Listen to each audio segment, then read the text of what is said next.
All right, Michael, we're live. So good afternoon to you and good afternoon to everyone joining us. My name is John Nerrill. I help professionals who are ambitious about their careers create their next advancement opportunity. And my guest today is an amazing career transition coach, motivator, professional. We recently connected on LinkedIn and struck up an amazing conversation, and I just absolutely had to have him as a guest on the show. Would you please welcome Michael Thomas Sunnarborg to the show today? Hi, Michael. Hi, John. How are you?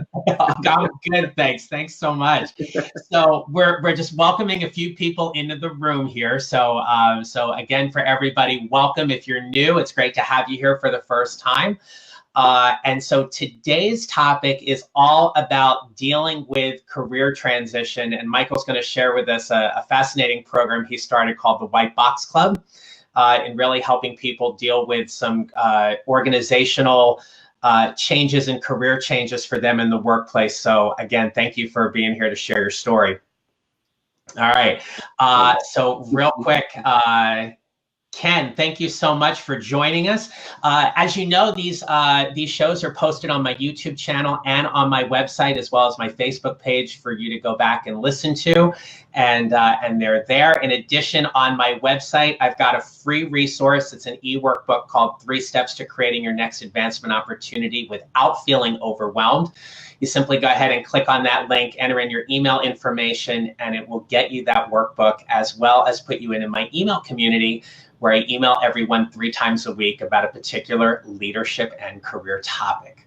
So that's it. We've got some people joining, so thanks so much. So Michael, just to get us started, if you would, please just tell us something a little bit about yourself and what you presently do in your coaching practice. Well, thanks, John.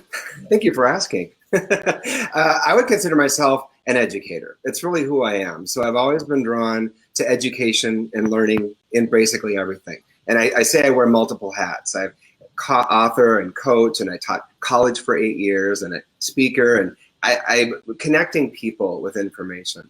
And what's interesting about that is I'm always open to learning and new opportunities. And my favorite quality that I learned from my mom is being a relentless optimist. Mm-hmm. So I can flip things around quickly, and especially making something that's a challenging or potentially negative experience into something positive. And when I got a white box a few years ago and was ready to pack up my stuff and leave my job that I really loved, I loved the customers, I loved what I was doing, but business is business. And I thought, I don't want to do this alone. So I'm going to start a group called the White Box Club for me and many of my other friends who had been being laid off too from corporate and such. And so we started this meetup a couple times a month, and I brought in my resume coach and I brought in my recruiter friends, and I said, let's just do this together. And together we're able to share our stories, we're able to learn from each other. And now it's gotten such momentum after over 4 years. We've got over 1,000 members. We have an entrepreneurials group. We have East and West Metro Minneapolis. We've got clubs in both sides of the cities, St. Paul and Minneapolis. And it's an excellent way to serve ourselves and serve each other and do this together in an environment that's positive and optimistic. Nice. So when that moment happened for you, where you walked into that room, and you talk about this on your website too, but just to go back to this for a moment, what were some of the initial reactions that you felt when you were told you were being let go and you were given that banker's box to go collect your belongings and leave? Well, I'll tell you a funny story real quick. I thought that I was in the room to help people transition because my company knew that I did health and wellness and career coaching. So I thought, oh, this is really a sad opportunity for everyone in the room, but I'm here to help until I realized that I was included. Wow. But I thought, well, then I guess I have to coach myself. So it was a shock, most definitely a shock. I'd never been laid off before. I've had all sorts of reasons to leave a job, but I'd never been laid off before. And you never really know what something is like until you've been there. Experience is really, truly sometimes the only teacher. You can say what you want, you can read what you want, you can watch as many YouTube videos as you want, and that's great. But experience is what teaches, because you have to have that experience. Oh, I know what that's like. So yeah, I was shocked, and I was real disappointed, and I was sad, and I was upset, and all those things, and that's all important. So, eventually I got that out, and then I was able to look at it more optimistically. And that's why I thought, hey, let's connect together and do this together. And let's take this challenge and make it an opportunity. And so, once you get through the grieving, very important, then you got to look at what's possible and what next. And that's where you can turn on your optimism. Yeah. Can you walk us through the emotions or the steps that you often find people go through in terms of these kind of career transitions? And like, is there a certain pattern or cycle you see people go through? Yeah, I definitely do. The grief is definitely first. And if you read about grieving, you can read about the different stages of grieving. There's a lot of information out there. It is a necessary process. And it's funny because we think, well, I don't want to feel bad. So I don't want to feel angry. I don't want to feel disappointment. But those are all really important emotions. In fact, the Disney movie or the Pixar movie, Inside Out, is a brilliant movie about how all those emotions are playing in your brain and how they hijack and take over. It's a brilliant movie. And they didn't even realize until they were into production or the writing way into it that sadness was an essential part of joy. I mean, it's a really well-written movie. And that's true. Sadness, anger, resentment, all those are very important emotions. We need to face them and let them go. So what I did is I allowed myself to grieve. And I even put that in, I wrote a handbook about this. I wanted to document the process because it's how I process, I write. And I put in there grieving as a very important piece to get through that because we can't go around it. We can't avoid it. We need to go through it. So whatever that is, whatever shows up, let it show up and get through it, what you need to do, and it'll help you move that much faster forward. No, absolutely. That's such a key point in that, because oftentimes when we overlook those kind of emotions or those steps, we're missing a big part about our own transformation, our own growth in learning from those experiences. Mm-hmm. Yeah. Well, and that is constant. Yeah. We're always changing. Yeah. We're always growing. We're always expanding, whether we're conscious of it or not. And when we're unconscious of it, it's painful because we don't want to change. But if we just step back and soften our stance and go, all right, this is what it is. I can do this. I can go with this. It might be a little hard at first, a little bumpy road. But the more you just breathe, let go. There's not much you can control in this world except this right here. And this is the hardest to control. But I'm like, hey, it's all about what I think about this. So I'm going to choose mindfully to go, hey, you know what? I can't control this. I didn't lay myself off. The company did. But I can choose how I respond to this. My reactions are natural. The brain is built for problem solving, not happiness. My brain's going to go, what's wrong? What'd you do? And all this. And, hey. And that needs to show up too, but I don't have to believe it. I can be like, no. Thank you for sharing, but I've got a heart and soul that's deeper than my brain, and it actually can work with it to know that I'm going to be okay. Connect back with myself, and then I can see my reactions as just visceral connection, trying to protect me. But my responses can be thoughtful and mindful. That's where I come back to heart and soul. So drop it down a little bit. Yeah. Yeah. One of the things I know when we had talked previously, and even in listening to the webinar that you had done for Patina Nation earlier this week too, there was a lot of information that you shared around this whole concept about getting clarity in terms of our career and how all that comes in steps. So can you walk us through what that looks like, and especially how you help people and educate them in terms of dealing with some of those steps too? I'd be happy to. Thank you. In fact, this is my favorite platform right now because it works. I mean, you know how you can trial these tools and apps and you're like, oh yeah, that's all right. And 75% of them, whatever. But you get a few that you're like, oh yeah, this sticks. Mm-hmm. This sticks and I like it. And I really like this app. And I play a little online trivia game and I really like it almost too much. Where I'm like, I want to play again. And now you can play every hour. Right? We all have our things, but it could be worse, right? So on the phone. This process works really well. And what's been fun about it is even when I started writing books years ago, I think my first book came out like 8 years ago. Mm-hmm. I've been writing all these ideas that I had. And ideas are great, but you have to have the experience. So then when the story came, the idea popped up. And this idea of clarity was probably the first thing that popped up in the job transition was now what? And I had to figure out, okay, hold on a minute. Who am I now, today, and where do I want to go? It's like sitting in the car and looking out the windshield. Where do I want to go? It's all about forward thinking. Right. And you don't use much rear view mirror. You use the windshield, right? How often you look backwards when you drive? Not very much, right? Your rear view mirror is tiny. Right. That's a great analogy. That's a great analogy. Yeah, your past, your history is much, much smaller than what's in front of you.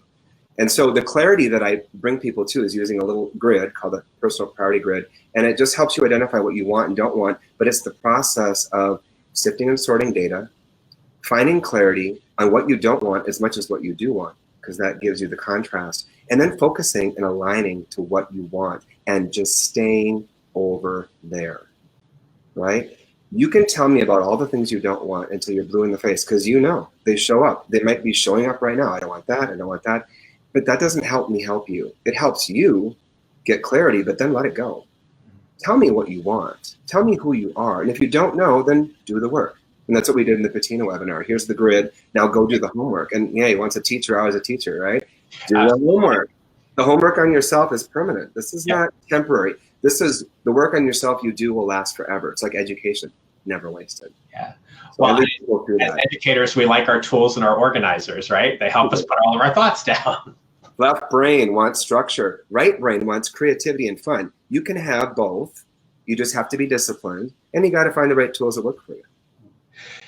So what I'm really curious about when you talk about this alignment and focusing specifically on what you want in that new career, that new position and stuff, how do you help people align accordingly when they get to a place, let's say, where there is a position that's particularly enticing to them, but not everything lines up? And so they're really itching to get back to work and start, adding value somewhere else. How do you help them through that alignment process as they move toward taking action to whatever position is next?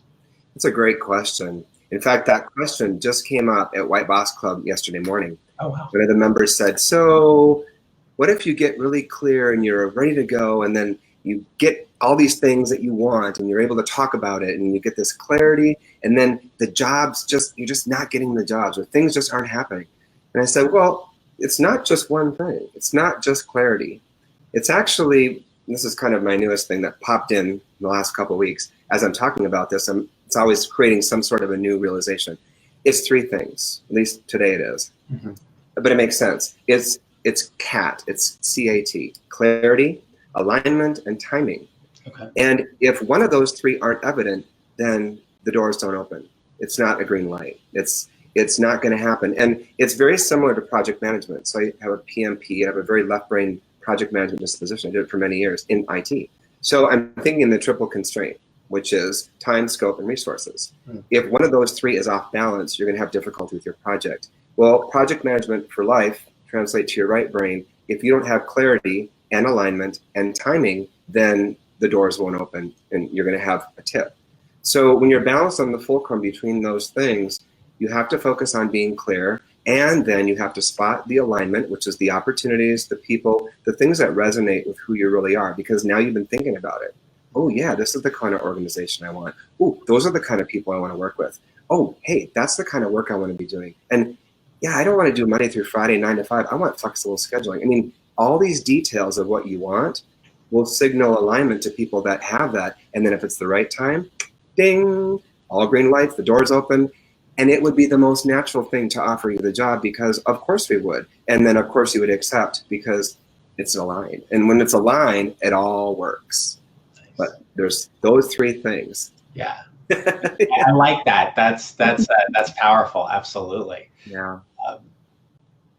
So what other guidance, tips, suggestions, advice would you give to somebody who is, they've kind of been out of work for a little bit of time, let's say maybe that 2 to 4 month window, and they're really working diligently at getting themselves out there and trying to find whatever is next? What would you say to them specifically in terms of helping them move forward?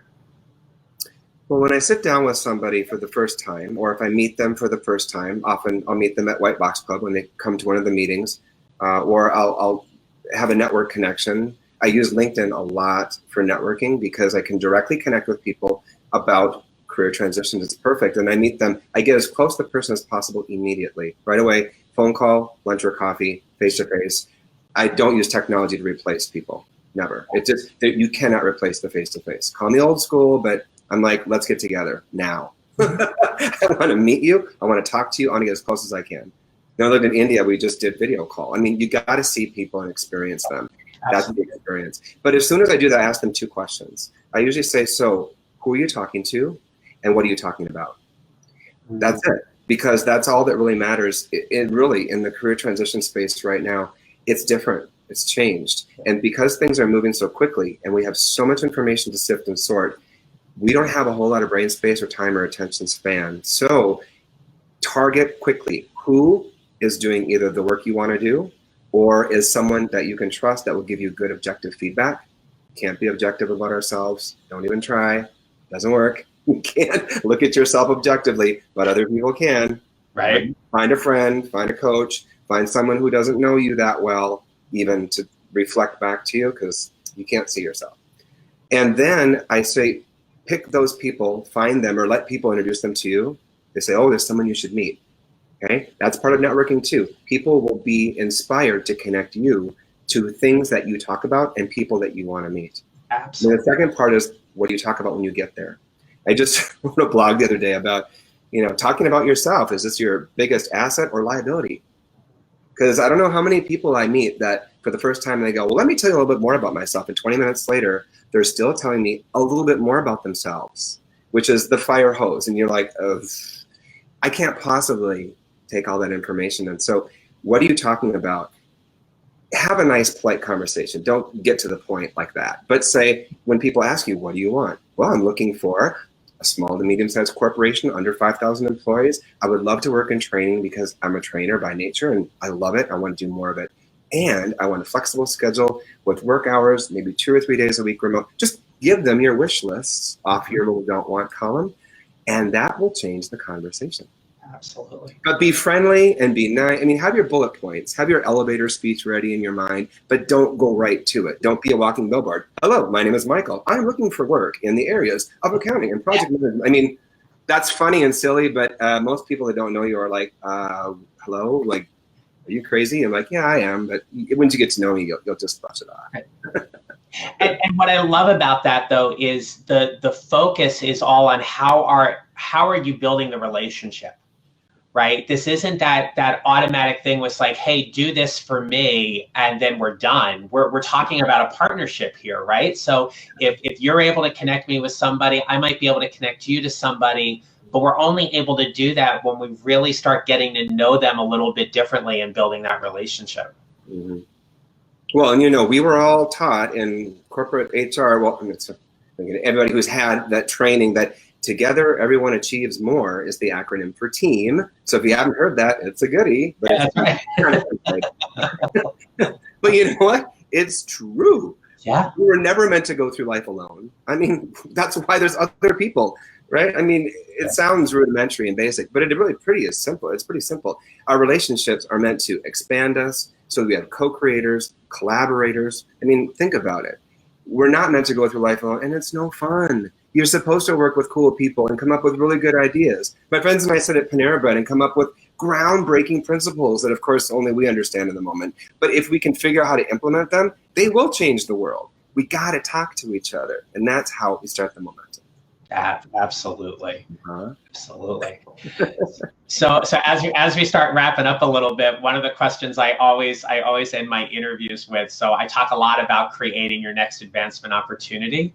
And so what advice would you give to someone to help them create their next advancement opportunity? Focus on yourself. And it sounds counterintuitive. In fact, I even said it in front of a group of like 100 people. I speak extemporaneously, can you tell? And I like that because I've got like my content in my head, but how it comes out and when it comes out, I don't know. Because I want to be present, I want to be authentic. I don't want to have a prepared speech. And I said it in front of a whole group of job seekers, and I was being really respectful. But I said, if you're looking for a job, stop looking for a job. Just stop networking. Just stop pushing and trying so hard. And so when I tell people, when I meet them, I just say, well, I know this sounds counterintuitive, but just pause for a moment. Just put it on pause. Step back into yourself and do that homework now. Figure out who you are now and what you want to do next or right now.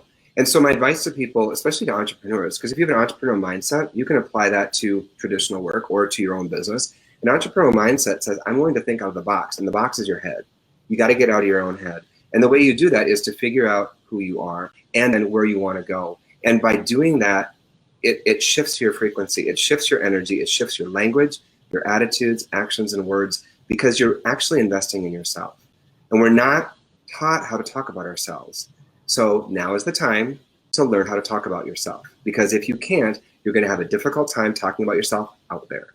And so get used to talking about yourself in a good way.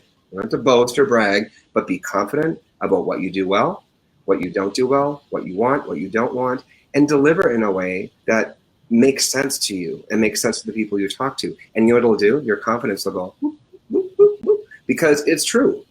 As Mark Twain said, if you tell the truth, you don't have to remember anything. Just get to know who you are and just tell the truth, and it will shift everything. I guarantee it. That's wonderful. Thank you for sharing that. You're welcome. So for anybody who's still listening to us live, if you have any questions for Michael, please go ahead and put them in the chat box and we'll make sure to get to them. But Michael, how can people get in touch with you and learn a little bit more about you and what you offer? I would love to connect directly to people. That's what I said. I like to get to the face-to-face as possible. If you live in the Twin Cities metro area of Minneapolis and St. Paul, Minnesota, find me. I'm at the local Panera Bread between 10 and 4 on Wednesdays. And actually, we do kind of laugh. We all office in the same Panera Breads and the same Starbucks or Caribou Coffee and local West End.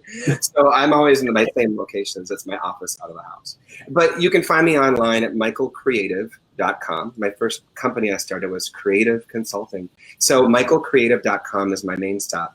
But if you want to direct connect with me and schedule an appointment, I have this great scheduling app that's all automated.